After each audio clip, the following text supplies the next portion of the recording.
they can supply good ammunition into the box, and if that comes, Sutton and Larson and Petrov supporting them, they're always capable of scoring goals. At 14, it's Paul Lambert, Ulrich Larson with 60, Didier Jackson 17, Neil Lennon.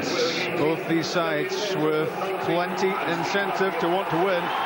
Celtic look to narrow the gap at the top, with Rangers having reopened it yesterday to 4 points. And from a Hearts viewpoint, victory for them would take them back into third place in the Premier League. Kevin McKenna, who lined up against Stephen Presley on Tuesday night at Easter Road in central defence for the Canadian national side. For the two of them back in harness this afternoon at Tynecastle. Teammates together in central defence, and they've looked a pretty solid combination for the Tynecastle team so far this season.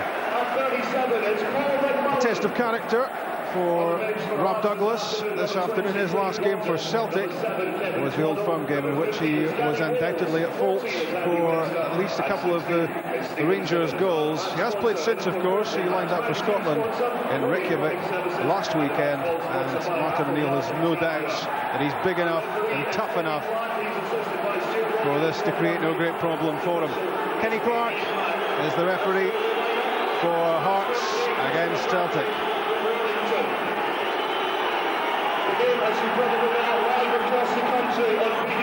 And as Dougie was saying, twice previously we've been here for live matches this season. 6 goals apiece, 5-1 Hearts beat Hibs. We'll not forget that one in a hurry. And 4-2 it was here against Motherwell as well.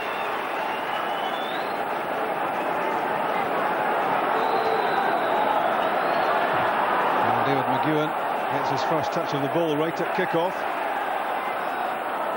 It will be an interesting experience for him this afternoon. He's not the youngest in the Hearts team, of course. The young man on the ball there, Paul McMullen, is just 18. So 2 teenagers in the Hearts lineup against a Celtic side packed with experience.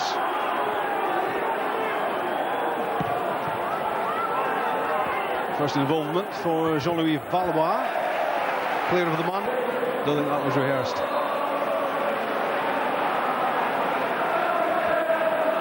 Craig Levein, 38 on Tuesday, disgustingly young for a Premier manager, and he wouldn't mind an early birthday present here. Lennon's free kick. Chris Sutton gets a good touch and scores. Less than 3 minutes gone. It's a good goal from Celtic's point of view. Set pieces are so strong. Sutton there showing what a real striker's all about. Back to goal, take the ball in, be strong, don't let the defender anywhere near you. McKenna's a strong lad, he turns him. Rory McKenzie might be a little bit disappointed it's under his body.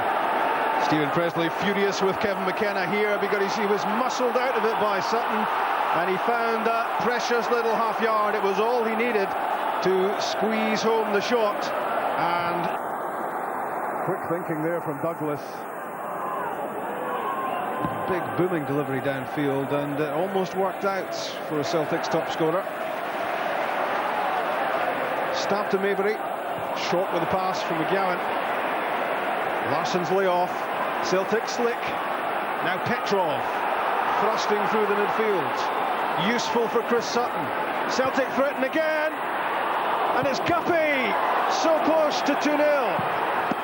It is now Stilian Petrov. 2-0 Celtic, less than 9 minutes gone, and you have to say Hearts in disarray. The shambles at the back is the only way you can describe it. Celtic breaking forward, great ball across to Chris Sutton, trying to set up Larson, but Guppy following up, very tight angle. Unfortunate for him, but Stilian Petrov so good at backing up the play from midfield. Did the important thing, get the shot on target, make the goalkeeper work, managed to do that, and got his reward with the ball in the back of the net. And the disappointment from a Hearts point of view is that Celtic really aren't having to play too well to force themselves ahead here. 2 goals inside the first 10 minutes, and from the home point of view they've come very cheaply. So high. Severin's throw. De Vries can't get the flick. Baldy clears. Larson against McKenna. And you forget, despite Kevin McKenna's experience, that he is still only 22 and still learning his trade. He's a good player. He's a good player for Hearts. A Hearts type of player who works, again, very hard, great attitude to the game. And he's going to find life difficult today because Larson and Sutton are so strong. And a test of 18-year-old McMullen from Agat. Lennon's cross! And Henrik Larsson does make it 3 this time. Sutton denied by the crossbar. Celtic are cruising. It's that determination again. Agat tried to get there, couldn't quite get there, but great support from Neil Lennon. Just knocks the ball right up to the back post. Great for Chris Sutton. It's a really intelligent header. Comes off the crossbar. Who's first to react? That man we gave stick to a minute ago, Henrik Larsson. He was quickest. His reactions are so sharp. And his 16th goal of the season. Scoring at more than a goal again.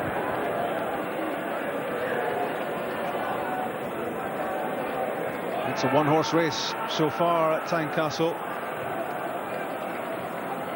Celtic well ahead, not just in scoreline, in terms of overall performance. And Hearts, having done pretty well against Rangers at Ibrox, are getting something of a lesson here from the reigning champions.